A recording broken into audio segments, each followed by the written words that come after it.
going on, everybody? Happy holidays to you all on this very special Monday morning. Wow, the holidays are upon us. I don't know what you're doing, if you're staying home by yourself and trying to be safe or trying to be safe with some people, whatever. I just hope you're doing happy things. I hope you're staying healthy. Thanks for tuning in to this very special episode of Ask Nick. I say it's special because I feel like I really kicked ass. You killed it. I mean, I always kick ass, but like I think there was something really. I was on one today, so I hope you enjoy it. I don't know, maybe I'm just full of shit, but I think you'll find our callers to be honest, vulnerable, and I don't know. I feel good about the feedback I gave them, so I hope you enjoy it. I can't thank you guys enough. Listen, if you're thinking about sending me a Christmas gift, and I know you guys are because you love me as much as I love you. Go ahead, if you're listening to this on iTunes, and write us, don't even write us, just give us 5 stars. If you want to write a review, that'd be nice, but not needed. That would really mean a lot to me, especially you Ask Nick listeners out there. You're the heartblood of this show. I believe that, and this show is therapeutic for me, as I hope it is for you, and I'd love some holiday Christmas reviews.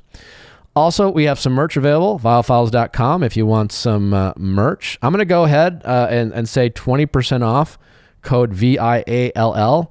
Chrissy, make sure to let the good people know that we're going to do that. So, all right, give them some 20% off. So last minute holiday merch, hoodies, breakup books, mugs. We have it all. Check it out. Tune in tomorrow. Sarah Silverman is here to help us break down the final 2 episodes of The Bachelor at season excited. With Tayshia. Can't wait to break it down with Sarah. She's got a great new podcast out as well that we'll talk with her a little bit about. And then on, Tuesday night, we're essentially going to be dropping the Sarah Silverman and the runner-up interview back to back. So in these holiday times, make sure to give us the time that we deserve. I don't care if your kids want some mommy or daddy time. You have to listen to our episodes first. And the good news is, while you're traveling, while you're, put on a Disney movie, turn us on, and you will really enjoy it. So spread the word. I can't thank you enough. Also, as we wrap up this year, for again listening, sharing on your socials, our podcasts. We love it when you guys do that. So if you guys want to do that, can't thank you enough. It's because of you that we continue to get the word, spread the word about this show, and it really means a lot. So I hope you guys are enjoying your holiday season. Stay safe, stay warm, all that fun stuff. And I'll shut up. Have we covered everything, Chrissy, or anything else? I think you've got it all down. Great. Big things coming for you guys in the new year. Other than that, let's rock and roll.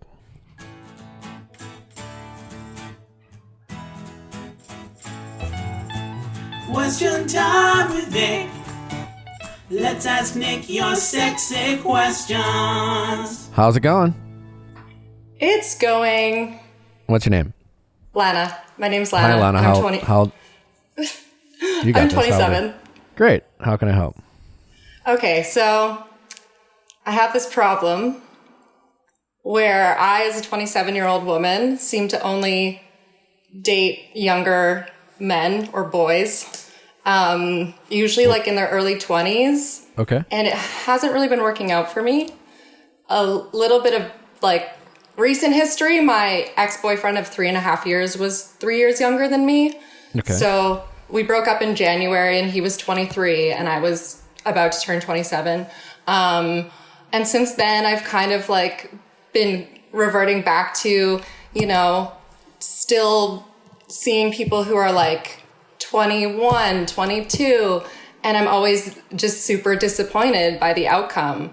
And I don't know how to break the cycle because I'm super uncomfortable dating people who I'm not comfortable with, who I don't already know. And my circle seems to run a little bit younger because I was enveloped in this friend group with my younger ex-boyfriend. So that's kind of where I'm at.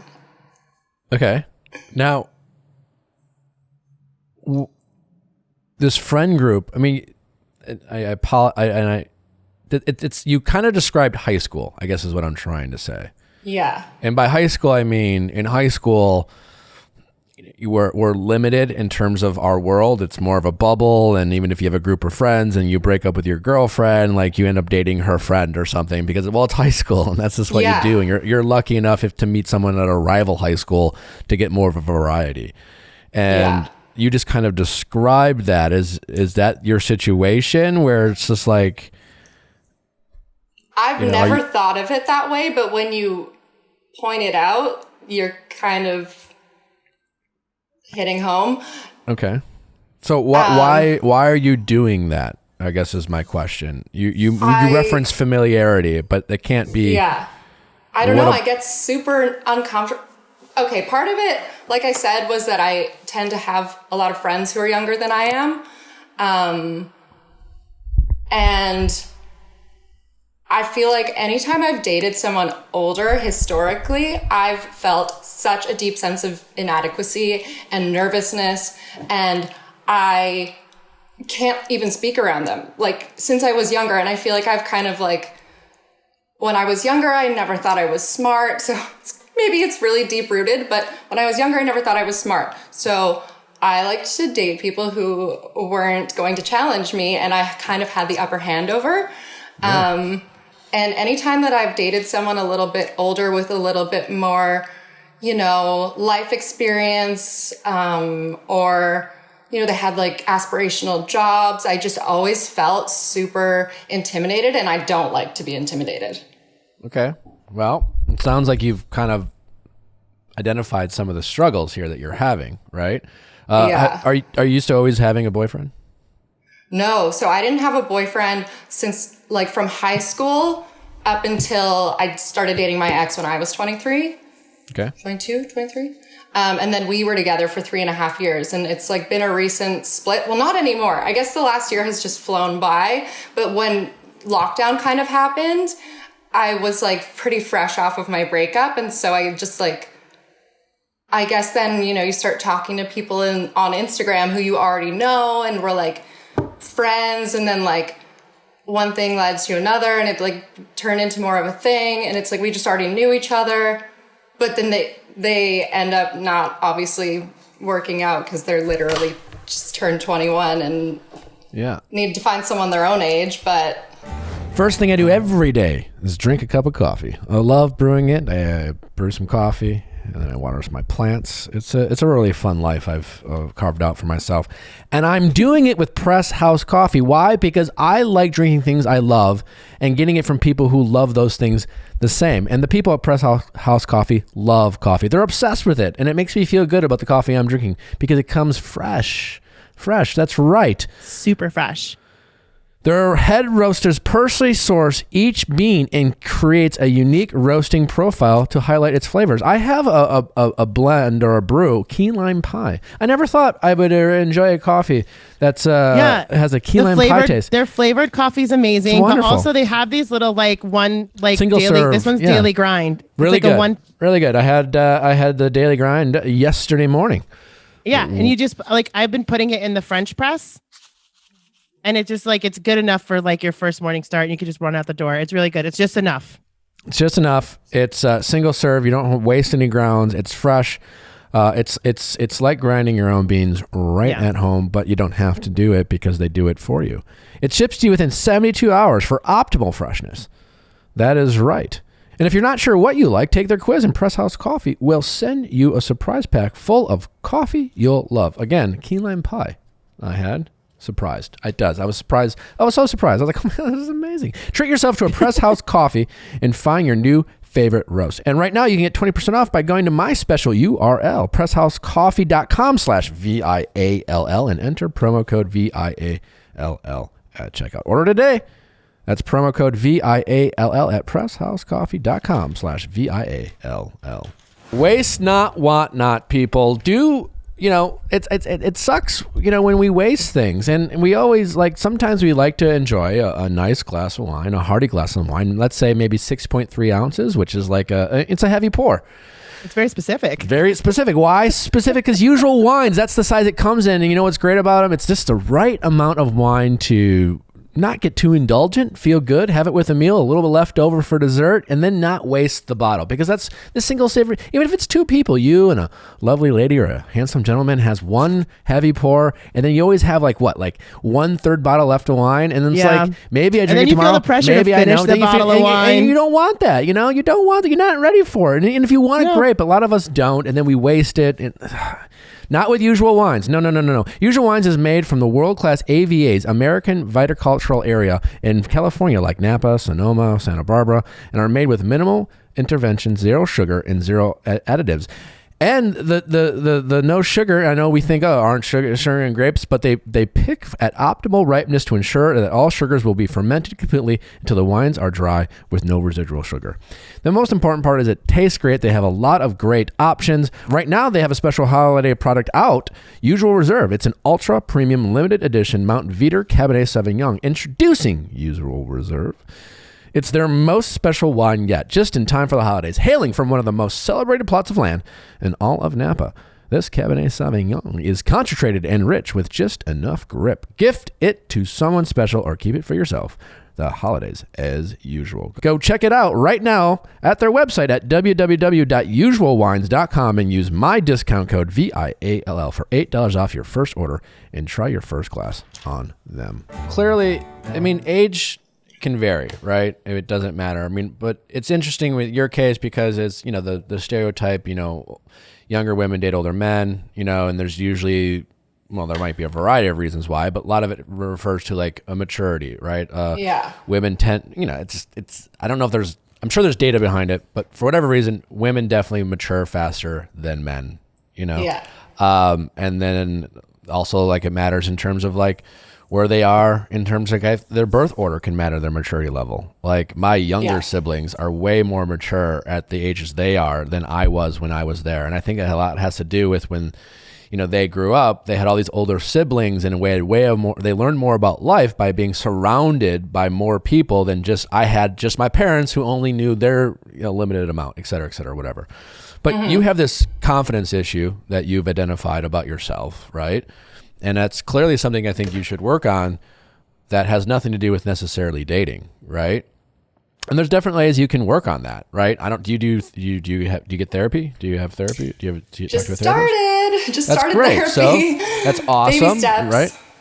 Well, I'm just curious. Why do you feel like at a younger age you were never smart? Is that something you told yourself? Did you grow up having other people tell you this? Oh yeah, all of the above. Like I have learning disabilities, so I have really bad ADHD. My hands are sweating because I'm just dying to fidget right now. So I went to a private school where, it was all kids who had similar, difficulties learning. And I just coasted off of, I don't know how to do anything. So I just, for a long time, I didn't apply myself. I thought that I wasn't capable. And the people around me just kind of catered to that. So, I can see you, obviously you're a very pretty girl. You have the blonde hair. And what I'm asking is, do you feel like there's a stereotype sometimes? Pretty blonde, ditzy, dumb, whatever. Totally not accurate, but it's definitely a stereotype. There's plenty of smart, blonde, pretty women out there. And I'm wondering, do you think you played into that stereotype as almost a defense mechanism or even an excuse to have other people just do shit for you? No, for sure. When I was younger, I just figured it was easier because I wasn't great at learning. So I felt like I was a little bit behind in some ways. So I was just it's easier to just be simple and not know what's going on and, just not be challenged and not look stupid and, those insecurities. So, and then when I got a little bit older, I was like, I'm not stupid. What? I think one thing you should tell yourself too, when you say I'm not great at learning, you might not be great at learning in a more traditional sense, right? That society expects us to learn a different way, right? That doesn't mean you're bad at learning. I have ADD. I'm dyslexic. There's a bunch of things I'm good at or not good at, right? I'm just, and I've had people tell me I'm absent-minded, airheaded, and then I've had other people tell me I'm really smart. It just all depends on the situation you're in, right? Thankfully, my parents gave me confidence, just enough confidence to ignore the haters and believe the people who wanted to compliment me. But I think it's really important, and I think it's great that you are seeing a therapist, right? And then I think in the meantime, I don't know what your therapist is going to say, but I think you need to just stop with the negative self-limiting beliefs about yourself and start with, getting good at complimenting yourself, figuring out what you feel like you're good at, like whatever it is. I don't know. It could be ironing, could be folding laundry. It could be writing poems. I don't know what it is, but I'm certain there's things you're good at. And I think you should focus on that and be not afraid to feel good that you're good at that, right? Like, well, I am good at that. And people come to me for those things. Whatever it is, it could be literally anything. It doesn't matter. It doesn't have to be what society holds up and says, I'm glad if you're good at this, people will like you. And if, of course, everyone's good at, whatever, it doesn't matter, right? Yeah. And those good things they have more confidence in. I think in the meantime, right now, I'm not saying stop dating, but I think while you're just started to see this therapist, it might be a great opportunity for you to take a lot of pressure when it comes off of dating. Don't go off of dating apps, right? But maybe knowing that you have this thing, challenge yourself to not always go with the low-hanging fruit. Yeah. Challenge yourself to not go with what you find to be comfortable. Could be like people, I know him. I've met him at a party, so I'll match with him. Like, that's not a prerequisite to love. Familiarity isn't going to get you there. It helps you. It helps you have a conversation on a first date, sure, but take the pressure off yourself. Understand that dating is hard. Understand that most dates don't work out, and a lot of finding love is finding that person, regardless of their age, younger, you're around your age or older, that might make you feel good. Along this journey of dating, you will meet condescending people who make you feel inadequate. Sometimes that's going to be on you because haven't been figured out how to find the confidence in yourself. And sometimes you're just going to meet people who make you, there's a lot of people who are good at making other people feel inferior, right? And those are things they have to work on, right? And it's finding someone who is a good match for you, but you do have to challenge yourself with being uncomfortable. And that's probably your biggest challenge right now is you don't like feeling uncomfortable at all. And you have resorted to the easy way out. And more than anything, you need to work on being uncomfortable. You need to work on pushing your comfort zone, and whatever that is, dating, life, career, friendships, interactions, and you just need to get comfortable with being uncomfortable. That's probably your most immediate and biggest challenge that you should focus on. And that will affect all aspects of your life, not just dating. Dating is just one of the things that, you think about it because dating is so obvious. We all want to find love, but it's getting comfortable with being uncomfortable that you really need to work on. You're so right. Thanks. You actually you just read me like a book there. So good for you. Well, I'm glad I could help, but really challenge yourself. I mean, I really, you remind me of my mom in that sense. My mom is 62 years old and she grew up with 5 brothers in a very old school household. And, she had great parents in their own right, but very, very old fashioned. And my mom lacks a lot of confidence when it comes to her intelligence, right? And she's a very smart woman. It's just something she's really good at, something she's not good at. But overall, she was told this and then she started believing it. And she, she still struggles with it to this day. And it's great for you to identify it still young in your life and try to reverse engineer those beliefs. And to a certain extent, you might struggle with in general, but getting comfortable with being uncomfortable is a good first step. And then, not indulging in self-limiting beliefs. When you find yourself telling yourself something, just tell yourself to shut up. We don't tell ourselves to shut up enough. We like telling other people to shut up, but we have to tell ourselves to shut up too. Yeah, it's definitely challenging to shut off the negative narrative that you've created for yourself. So it's definitely something I want to work on. And I hadn't thought about how that relates to my dating experience, or habits, if you will. Totally. Listen, I haven't talked to you that long. I don't know what your cerebral strengths are, but just talking to you right now, you're more than capable of carrying a conversation. Someone who is reflective about what their struggles are that you are right now and seeks therapy takes a level of intelligence.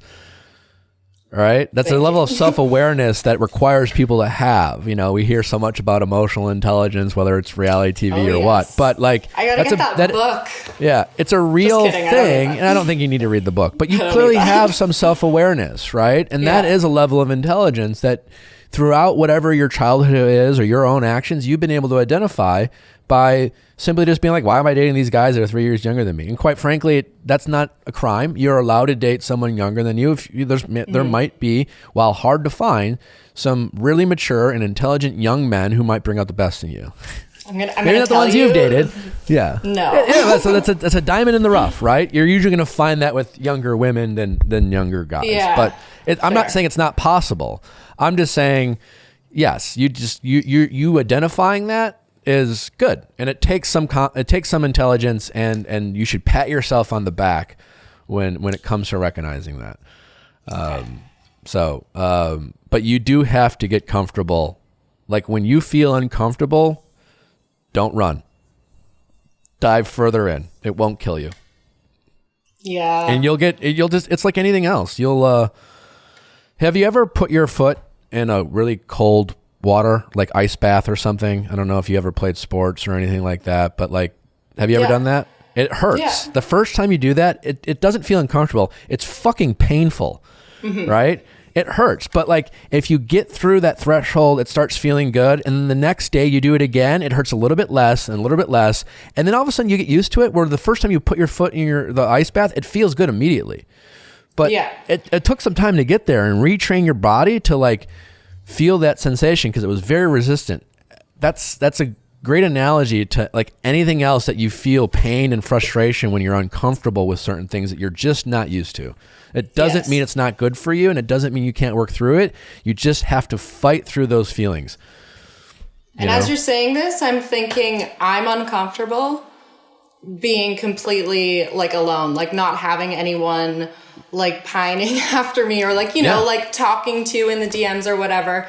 I'm super uncomfortable being lonely. So like, I'm always trying to like find someone to talk to, because like, you know, I'm uncomfortable not.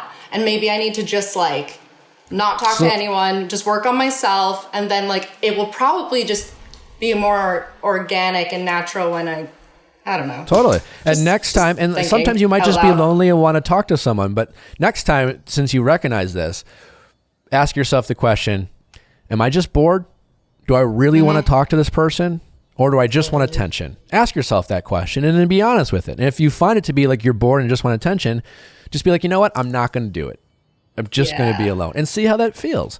Once in a while you give in. Like, I mean, shit, sometimes we know sweets aren't good for it. You're like, fuck it, I'm going to have a cookie. Treat yourself. Yes. You know, but you do have to get good at saying no once in a while, and having that self-discipline. And then once you work on that, then go and try to date older men. Only match with certain, you know, and age is a number, right? Like, don't make it about, but just try to get more variety. Whatever you do things that you're not used to. Try new things. That's the biggest thing. Different ages, different groups, people you're not familiar with. If a guy asks you a question and you're just like, where's this going? Don't quit. See where it goes. You know, it doesn't matter if it gets weird. I mean, you don't want to get too weird, but like, it doesn't matter if it gets uncomfortable. It's just dating. It's meant to be uncomfortable. You can't find great things unless you're willing to push the limits. You're right. All right. Yeah. All right. Well, best of luck. I think you're going to be great. Congratulations on starting therapy. I know that's not easy, and I think you should pat yourself on the back on that, and recognize that it took a lot of emotional intelligence and strength to do that. Thank you. I appreciate it. All right. Thanks a lot. Thank you. Take care. Bye. Bye. Hey people, last chance to get your natural habits right before the holidays, either for yourself to calm you during the holiday rush and madness of little kitties running around giving you headaches, or maybe that perfect stocking stuffer, right? You're looking for a great gift. Diffuse your essential oils, roll them on your body, and get the calmness and quality of safe smelling oils in your house and on your body. Natural Habits, Essential Oils, NHOils.com. Right now, use code LOVE, LOVE, for 35% off free shipping. Ooh. NHOils.com, 35% off. Code LOVE. How's it going? Hi, my name is Cassidy, and I'm 23. Hi, Cassidy. How can I help?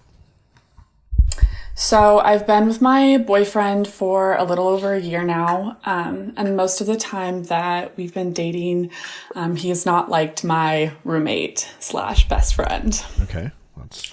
So I guess a little bit of background. So we've had like some boundary privacy issues in the past. My roommate had found some like messages that he had sent to other girls pretty early on in our relationship last year. So that obviously caused some problems. How did he do that? He was like taking photos of us and something had popped up. And so he went into his phone. And this happened in an early dating situation where, well, maybe difficult to see, not necessarily wrong? Well, we were exclusive at the time, okay. So it was. And they were messages that were wrong. They were wrong. So your now boyfriend was acting a fool early on in your relationship, and your roommate caught him. Okay. Yes. So, and this was my first relationship, so I think I kind of had some boundary issues with maybe sharing too much with my roommate, because I ultimately decided to forgive my boyfriend. We've moved past that, so that's not really my issue anymore. I trust him. But I think ever since then, my boyfriend really has not, he's kind of thought that my roommate is out to get him, like trying to get me to break up with him. And just generally thinks that he doesn't like him, and that's just very one-sided, and has created a lot of arguments between me and my boyfriend. Okay. So, yeah, and I guess like another layer to it, so my roommate is gay, and but my boyfriend will call him male. Like he's male. Okay. Yes, my roommate's male. So, my boyfriend will call him like my second boyfriend and kind of make like generalizations about what gay men are like and things. So I don't necessarily think my boyfriend is homophobic, but I think he's kind of like uncomfortable with, I'm sorry? Ignorant? Yeah, maybe a little ignorant. You could call it that. So I guess I'm just kind of... I think I've said this before, we're all ignorant about certain things, and we sometimes get a little too defensive by the word ignorant, but that doesn't mean you're not. And it sounds like from what you're saying is your boyfriend is making some generalizations about your roommate because he's gay, right? That are inaccurate and ignorant, and he's refused and been unwilling to learn and just, generalizes him based off of things he just assumes, which would make him ignorant. Exactly. Okay. So yeah, I just kind of feel like I'm in a position where I care a lot about my roommate and my boyfriend, so I want to make that relationship better. So I guess that's kind of what my question is, like, how can I facilitate a better relationship, and like how so I guess how can I help my boyfriend not be ignorant? Okay, well, great. So if I were to ask you do you think your roommate / best friend is doing anything wrong?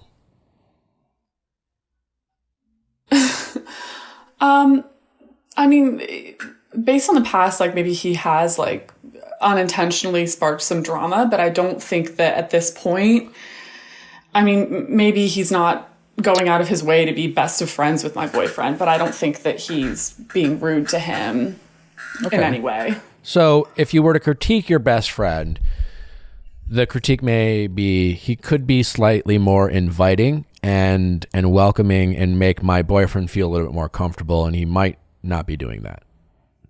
Yeah, perhaps. But I also think he has had conversations, like he sat down with my boyfriend and been like, look, I just want Cassidy to be happy. I'm not trying to get in your way of that. Okay. Like they've had the conversation, but that hasn't seemed to help. So it seems like it's more of your boyfriend's issues. Yeah. Okay. Well, that's good for you to know, right? Yeah. That's a tough question. In terms of the answer is, I mean, you're like, hey, tell your boyfriend not to be ignorant. Well, he's going to get defensive, right? No one likes to be called ignorant.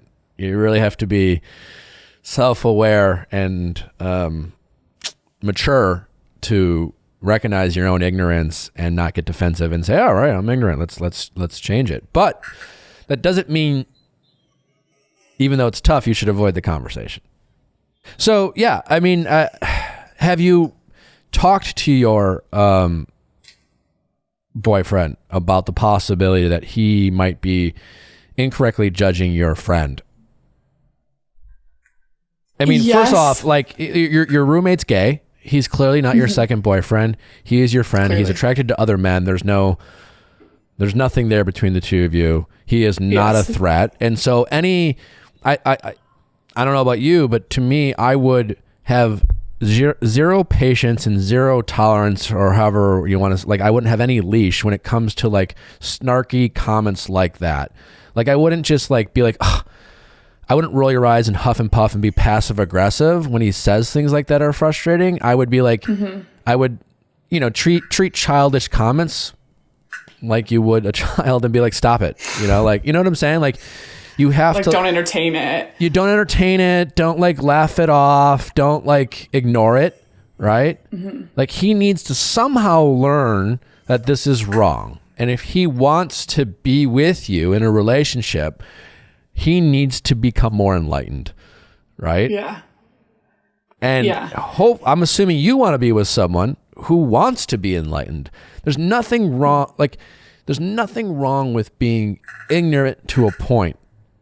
And what I mean by that is, like, we are a product of our environments, our parents, and where we're from, and as early childhood, we only learn what is taught to us when we're young, and then as adults, we get we just reinforce what we learned in the past until we start meeting other people or experiencing other things. But we have to have an open-mindedness to ourselves, and that requires some sort of maturity and self-awareness. And like, he has you're his girlfriend, you're open-minded, your best friend is gay, and yet you're dating someone who's making ignorant and passive-aggressive statements about being gay, right? Yeah. And so he needs, you have to ask yourself, am I dating someone who's willing to learn? Am I dating someone who's willing to not be ignorant? Am I dating someone who's willing to like recognize that, like, oh fuck, man, that was kind of dumb and ignorant. I wish I didn't say that. I will never say that again. Who's good at criticism and saying, oh, wow, that really hurt my feelings. Let me ask you this. When you're in a fight with your boyfriend, can you say things like, that really hurt my feelings? It bothered me that you said that. Here's why. And how does he handle those situations? Yeah. I feel like we do have open communication. Sometimes maybe in our more heated arguments about it, it's more difficult to do that. But I always feel like after we've had some time away and we sit down, I'm like, hey, this is how it makes me feel when you talk like this. Like, he does get it, but it still seems to continue to be a problem. Okay. Because I think one thing that's really important for you to distinguish, this is not you having to decide between a friend and a boyfriend. And even if your boyfriend makes you feel like it is, that's not what it is. Right? Because unless I'm missing something, it sounds like your best friend has your best intentions in mind. And sometimes that's not always the case. Sometimes you're in a relationship and you're like dating a friend who's this Machiavellian and insecure and selfish and doesn't want to share you and goes in like, and it sounds like that's not what's going on here. But it sounds like, it's. I was just going to say, I think that's kind of what my boyfriend thinks that he is going on. Based on what? I mean, based on the fact of the past. I mean, what happened last year? Your boyfriend did that. He can't blame anyone else for being caught, right? And it doesn't sound like even your best friend went out of his way to catch him. He was just sloppy. Yeah. Right? And so anytime he wants to blame someone else for his mistakes, that's a red flag. Again, nip that in the bud. Be like, hey, why are you blaming him for what you did? Like, he didn't do anything wrong. I appreciate him telling me that's what I want my friends to do. And you should thank him for checking you, because God only knows how long it would have gone on for. And I've chosen to forgive you, but make no mistake, like, that was your fault. You did this, and stop blaming other people for the shit you did and project your frustration that you got caught onto my friend. Yeah, that makes sense. And I think that's what you have to do, because this is not a choice. This is not you having to decide between a friend and a boyfriend. It's about your boyfriend, in a way, being the manipulative one, right? And not liking that he got caught, and not liking that, your best friend has some sort of influence in your life, as all friends do, right? And it sounds like what you're telling me is that your best friend has tried to make amends and tried to say, hey, listen, I just want what's best for my friend. And I have my guard up because you did this shit, but she trusts you, so I'm going to trust you. But in the meantime, your boyfriend keeps making little comments about why you should not trust your best friend, making you feel like, ultimately you're going to have to decide between the two. And if that ends up being the case, it's only because your boyfriend makes you choose. And if he makes you choose right now, it sounds like you're forced to choose your best friend only because your best friend's not making you choose. And your best friend's not the one making ignorant comments and trying to blame him for your problems. That's what your boyfriend's doing. So. Yeah, it's kind of ironic that he thinks my roommate's starting drama and he's kind of the one starting the drama. And it is exactly like you said. I do kind of feel like I'm put in the middle a little bit, and I don't want to have to decide between the two of them. So don't let him. I mean, you're kind of at that point where you have to, as always, I say, be open to the possibility this isn't your guy. And I don't know if it is or isn't. It's not your guy if he can't get through this hurdle. It's not your guy if he can't fully accept his mistakes and stop projecting it onto other people, because he doesn't want to just acknowledge that he was shitty and what he did was totally wrong. He has no one to blame for himself. But thankfully, he's with someone who's willing to forgive him and trust him and get over it. Because not everyone is that accepting and forgiving, nor do they have to be. Yeah. So, I mean, do you think that there's anything else that I could do or should do to help him? I think you just need to start being very direct with him and stop worrying about, is he going to be able to handle this? Is he going to get defensive? There's some childlike behavior that your boyfriend's demonstrating, and that doesn't mean that you need to coddle to his needs. He is an adult, and you need to treat him like an adult. And if he can't handle being treated like an adult, then maybe that's when you come to the decision that maybe he's not your guy. Yeah. So I do think you've kind of come to a point where you've tried to be patient. You've tried to maybe and make excuses for him. You need to stop making excuses for him and just deal with him very directly and not make it, here's the thing. Maybe part of the reason why he's treating you, making you feel like you have to choose between your best friend and you, is because you've kind of played good cop while your best friend's played bad cop. And now you need to start playing bad cop. Yeah. That's very true. So, and I am sorry if that realization that maybe he's not your guy, but trust me, you'll be happier and less confused. You shouldn't feel this way in a relationship. Yeah. Yeah, I never thought I would be in a relationship where my boyfriend didn't get along with my friends. Yeah, I mean, it happens all the time. Suspicious of them. I wouldn't feel bad about it. And it doesn't make your boyfriend a bad guy, but he has some growing up to do. How old is he? 29. Okay. Well, I've matured in my 30s, so it's not like your boyfriend can't either, but he has to be willing to accept it, and you have to be bad cop, because it sounds like your boyfriend consciously or subconsciously feels like he can get away with trying to convince you to believe something that's not real. Yeah. All right. That's a good point. Start putting that foot down. And I think you should give your best friend a big hug for having your back. It sounds like he's a pretty good friend who cares about you. And unless I'm missing some information, all he is being a friend. And it sounds like in your gut, you know that to be true. Yeah, I do. Okay. Well, thank you so much. I appreciate it. There are other men out there, and I know it's your first one. That first one's a bugaboo, you know? So, yeah. And it doesn't mean he's not your guy, but don't be afraid to consider the possibility he's not just because he's your first. Okay. Yeah. You've given me a lot to think about. Thank you very much. All right. Best of luck. Thank you. Bye. All right. Take care. Bye-bye. How's it going? It's good. How are you? I'm great. What's your name? My name is Amy. I am 24 years old. Hi, Amy, 24. How can I help? So I wrote in, I am dating somebody. We've been together for about a year and a half now. And we've got a big age gap. We're kind of, we're about 30 years apart. He is in his 50s. Okay. And we're in a really good spot. Like, we're super, super happy. You know, we like to think we've got all the good things going for us, good communication. We're into each other's hobbies. We really enjoy each other. But we're hitting kind of a place in our relationship where if we're going to talk about the future, there's some inequalities. Like, there's just, you know, like financial inequalities. So where we are in our career, there's financial inequalities. We're talking about, you know, family planning and things like that. And I was, being 24, I'm in a place in my life where I was kind of in no rush to get those sort of things started. Mm-hmm. I didn't see marriage and babies for me until kind of into my 30s.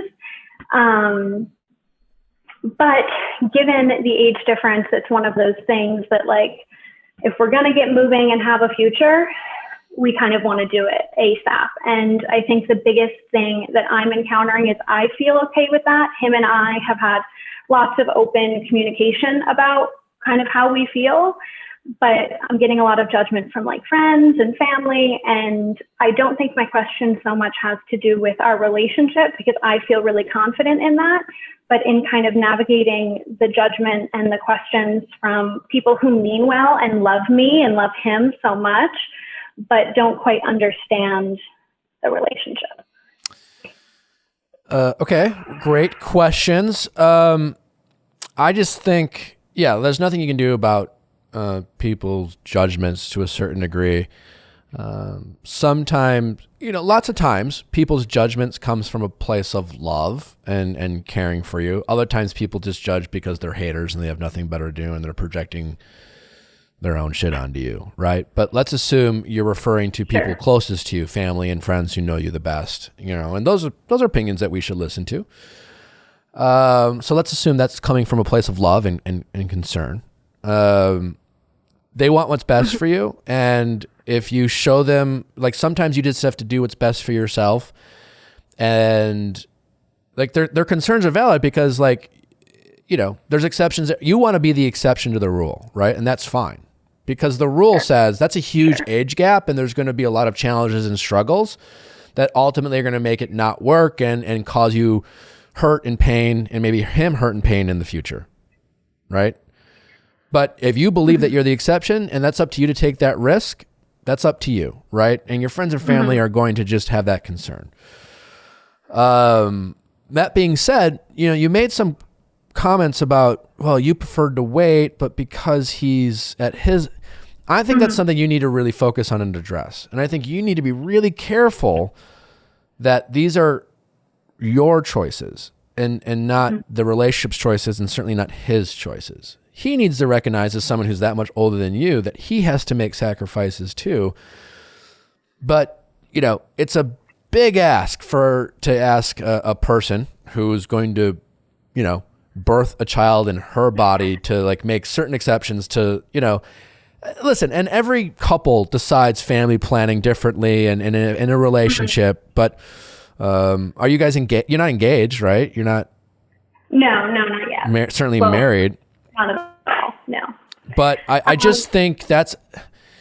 I just think it's really important for you to make sure that you really want this for yourself. And if there's a part of you that would ideally prefer to wait to have kids into her 30s, I don't think that's something you should ignore, because you don't know how this relationship's going to go. All relationships, you know, some relationships work out, some relationships don't. right? And you're not engaged and you're not married. You have, and ones that are engaged sometimes end, and even marriages end, but even at least with marriages, you like have these vows of like till death do you part. So I would really advise you to take a step back and make sure this is your choice. That's really my biggest takeaway when it comes to the having kids. And I think then as far as to a certain degree, your family and friends may never not have their opinions and concerns until they see it, right? You may like what I'm saying is I wouldn't do this to prove them wrong, but you literally might have to like have kids, and then 10 years from now you guys are still happy. You have 2 adorable children. You're like, see, I'm happy, and they're like, well, you're happy and I'm happy, and we thought it wasn't going to work out, but now we see that it did. That might be the only way some of them come around. You definitely shouldn't try to prove them wrong. But what I'm saying, instead of that, like there might be a part of you. There might be a part of you there might be a part of them that sees your hesitance. They might have heard you say before you met him how certain you were that you wanted to wait till you were in your 30s to have kids. And now all of a sudden it's changing, and they're going to attribute it to this relationship. And that's a fair concern of theirs. Right? So whatever you do, I just think it's really incumbent for you, because there's always a criticism, the older guy dates younger girl, how much influence is he having on her life and things like that. And you sound like just a little bit I'm talking to you that like you are self-aware. You're very much an adult, like you make your own choices. It would be condescending to suggest that you can't decide. There's plenty of 21, 22, 20-year-olds having kids and getting married and no one has a problem with, right? So you certainly are capable of it, right? And they make decisions for themselves. But my only concern, just to reiterate, is that you yourself even say that you would prefer to wait. And I just don't think you should be so quick to make that sacrifice.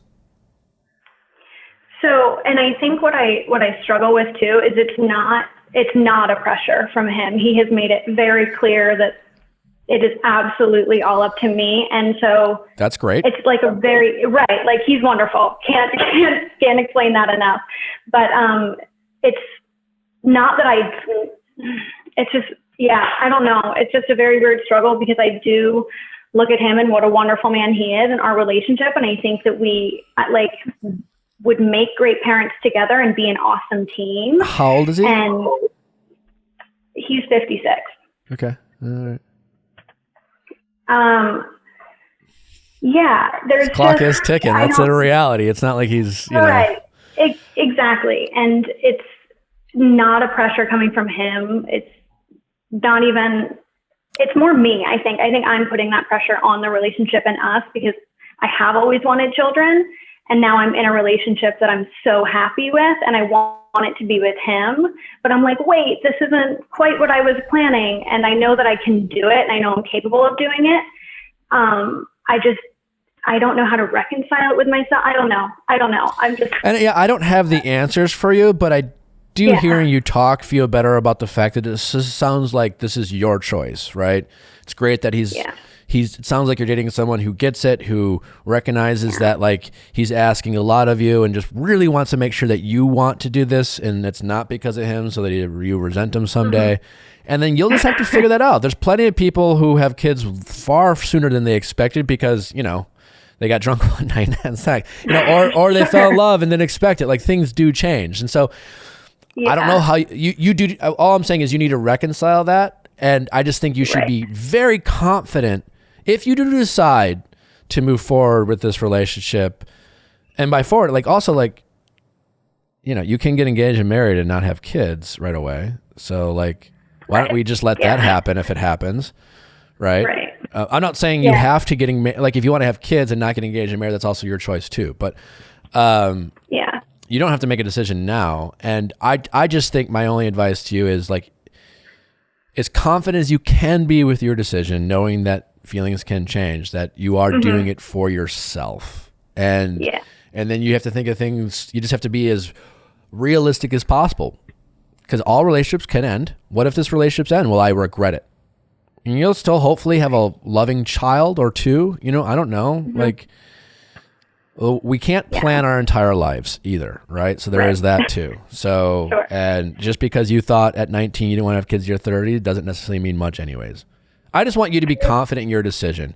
That's a good point. And even if things don't work out the way you hoped, that you won't regret it, and that you won't resent him, whether he is your husband or ex and the baby daddy. You know what I'm trying to think? You know, I just want you to feel confident in your decisions as an adult, and that's just something I think you're going to have to feel good about. And then as far as opinions from other people, the more they see that you're happy and confident in your decisions, the sooner they will come around. And that's just, it is what it is. Right. Yeah, I think that's really great advice. I think I am at a point where I'm kind of lacking someone who can give me that sort of advice on a day-to-day basis, because talking about these sorts of things with my 20 or 30-something-year-old friends is just difficult because they don't quite get it either. Like, there's a little bit of perspective lacking from them, and they do have their own concerns. So it's hard because I don't have someone to bounce this stuff off of.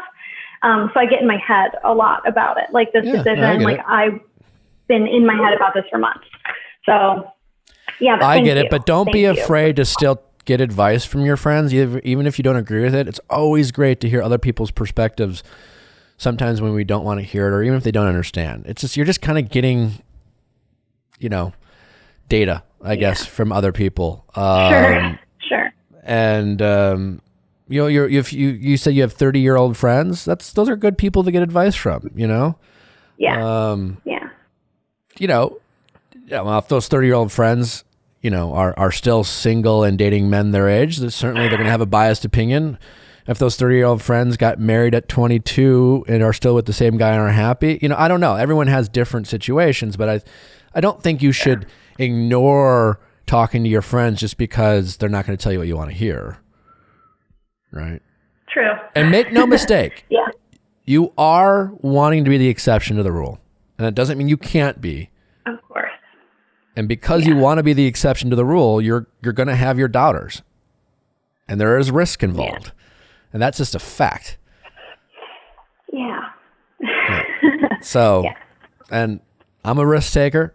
Other people are too. And we all have different types of risks we're willing to take. But just don't pretend to think and convince yourself that you're not trying to take a risk and you're trying, this is normal. It's different.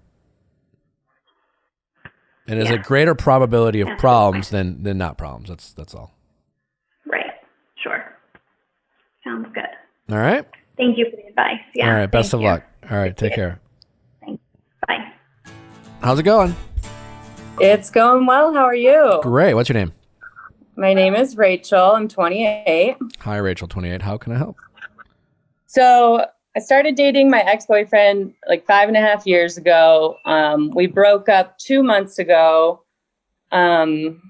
which has been confusing because we still live together. Okay. About a year ago, I bought a house, and he has been living for free. I pay the mortgage and all of the bills because last year he got really into finances and money and trying to plan for the future and just set us up for success. So my student loans, in his mind, were kind of preventing us from moving forward. So he paid off all $35,000 of my student loans.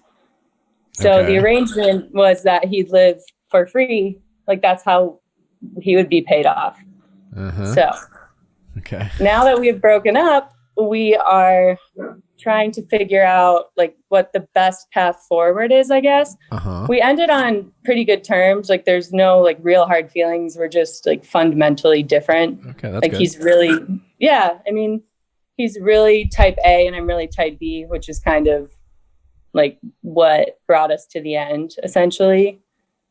So now it's just determining, is it realistic to continue living with an ex for another year until he's paid off? Or is there something else I should do to try to get out of this situation? So that's the question is is what you're doing healthy for either of you or for you Yeah, I guess so. It started off fine, but now that we are both starting to see other people and move on, it's starting to feel So a little bit messy. Yeah, I'm getting the impression from you that your ex-boyfriend has really like in a good way, very thoroughly kind of laid out like, okay, I'm paying this off, these $35,000 that you said, and then did the math on how much he would pay you rent if he was paying you rent to go towards your mortgage and the equity, et cetera, et cetera. So there's like, you mentioned another year and a half. It's not as if like, well, just we'll be together forever and I'll just pay you rent. And it was, right. It sounds like he did the math, so to speak. All right. So that's good news to some degree, because at least there's not like a moving goalpost, right? There's an actual number, right? So if I don't need to hear the number per se, but if you were to go to your ex today and say, just out of curiosity, what do I owe you today? How much left do I have to pay off? He would be able to give you a number? Yeah, we sat down and did that like pretty shortly after we broke up, which is how we came to, like, I still owe him basically half. Okay. So about we're pretty close to 15,000 at this point. Yeah. Which, if he continues living rent-free, bill-free, would put us at like one more year living together. Sure. Well, so good news for you, and I bet he even has the answers to these questions. There's interest rates are really low.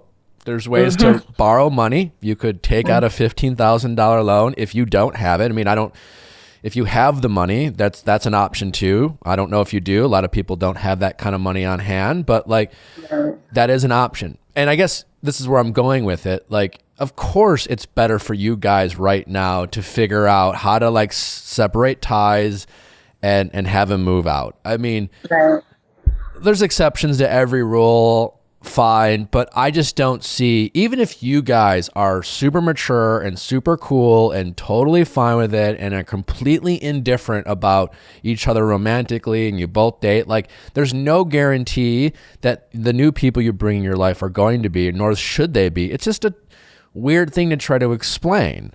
And he's been having a real hard time with that. I've gotten pretty lucky as far as the people I've started seeing, but yeah, he's not.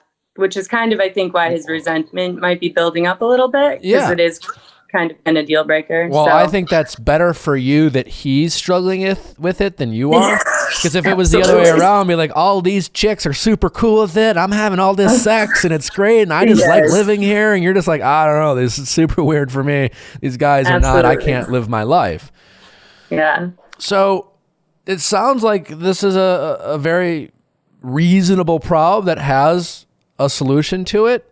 This could be a lot messier than it is, right? This could be, well, he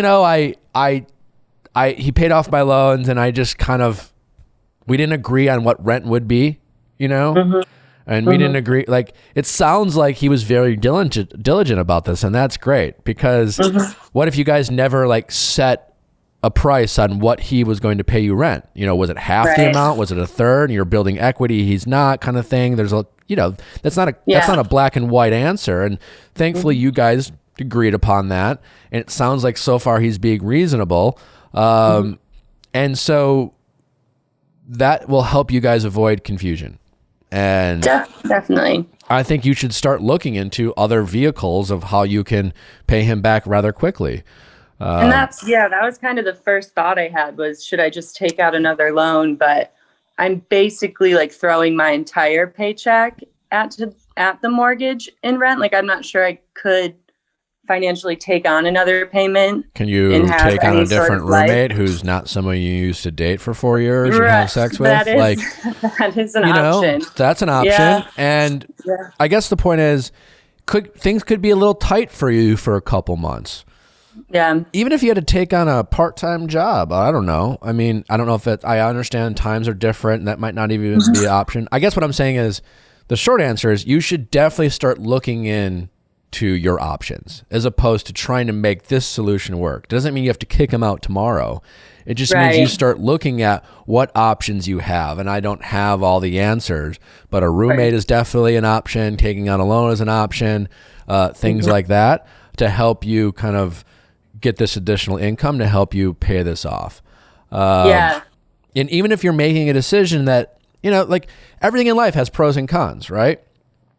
A year and a half ago, it seemed like a best case scenario to be like, yeah, your student loans are fucking up your guys' mutual finances if you got married and he had the money and he paid it off. And that was a great solution then, right? It had some risk involved, and now it's not a great solution. Now you have to find a different solution. And that solution to that problem might have its pros and cons. It might have some temporary cons, being like things going to be tight, like you're not going to be able to save much money, et cetera, et cetera. But there's value in being personally freed up to live your life and be happy and not have this baggage, and not like, he is baggage, right? Because he lives with you. Yeah. And there's nothing against him or you. You guys are baggage to each other at this point in your relationship. And so like, you're just better off not putting a pause on your personal life to save a little bit of money.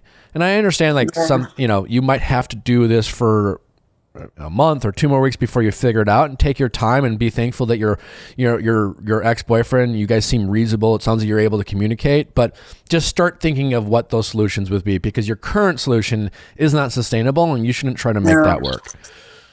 Yeah, that's a good point. I haven't really thought about so the other issue is like, he is currently like in school and he's going to be starting school in January. So I don't know. We don't exactly know what his financial situation is going to be yet. Well, I think it's important that you guys start realizing that your guys' financial situations are your own situations and not one another's problems. So hard, yeah. And there's a difference between being understandable and saying, okay, we're in this situation together. Let's work together because we both have these situations, and we're going to, we're going to do the best we can to make it work, but with the mutual agreement that it's separate and you need to work to get them more separate, not work to keep them together. You know what I'm saying? So like, being understanding of the situation is one thing, making his situation your situation is another thing, and knowing the difference. Yeah. So that's his problem he needs to figure out, and you have your problem you need to figure out. Your problem is you don't know if like right now you can afford not to get his rent. Right? But there are potential solutions to that problem, and you need to figure that out, not him. And he needs to figure out his solution. Yeah. So, because I'm not getting anything from him at the moment. So he's not even paying you rent? No, like that's how I'm paying him off. So like that's right. That's right. Pay, like the full mortgage and the full bills. So I know I could sustain living here by myself, but we bought like a big piece of shit house. Like the plan was to flip it and like in a few years sell it. So it's not a house that like I could stay in on my own anyway. Like I'm just not that handy. I can do some stuff, but yeah, I think it's just like, because like he literally paid $35,000, basically depleted his savings to help me get out of debt. Like I know I should, like, I know we are separate now, but it's been like really hard switching from like relationship to roommate, and like you said, it's not supposed to happen. But I guess just to sum it up, right? And I don't have like the financial answers for you. Like it's not like you're like, here, Nick, here's all my situation, here's my ex's situation. What I am simply saying is there's definitely other solutions, and you haven't really explored those yet, and you need to. And not all those solutions are going to solve your problem immediately. And they might, in the short term, make things a little bit more difficult for the both of you. And as long as you can manage through it, and maybe, there are solutions. People often just decide off the bat, well, there's no other solutions. This is my problem. There are other solutions. You just got to find out what those are. And it's not always going to be sexy and pretty up front, but at least look into it, because you definitely need to figure out how to completely separate from yourselves. And you guys need to work together as individuals to figure out how you can make this work for the both of you, but both recognize that you guys have to go your separate ways financially and, romantically. Definitely. You're right. I just need to explore what options, like I need to definitely put my interests ahead of our interests. Yeah. There is no our anymore. Right. Right. Yeah. And that's what you need to understand, but you can still be kind and empathetic, but know that there is no R, right? And so you guys need to both do that, but still, like, there is a clear goal, and that goal is to truly separate and make it work, and understand that there's going to be some tough decisions ahead, but it's important to do that because big picture wise, it's the best thing for you guys. I agree. And then I guess just really quickly then, because kind of like we talked about, like it's not going to, like there's no solution that's going to be super quick. Like I would guess at least another month or so living together.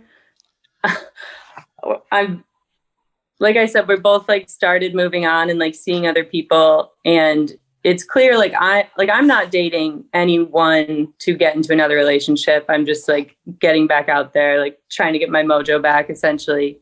And he's like dating to get into another relationship.